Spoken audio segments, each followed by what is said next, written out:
రాముని గుణమే నీది రామబాణమే మాట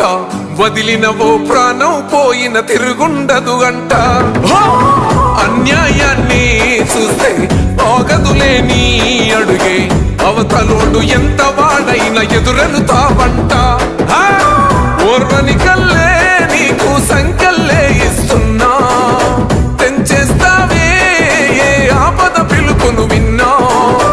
ఏ ఆడబిడ్డకు అయినా ఏ అన్న తమ్ముడికైనా ఏ చిన్న గాయం అయినా వస్తది ఆవేశం తిరగేస్తది నీ మీసం రెప రెప రెపలాడుతది నువ్వు ఎగరేసిన జెండా పన్న నువ్వేగా నిరుపేదోళ్ళు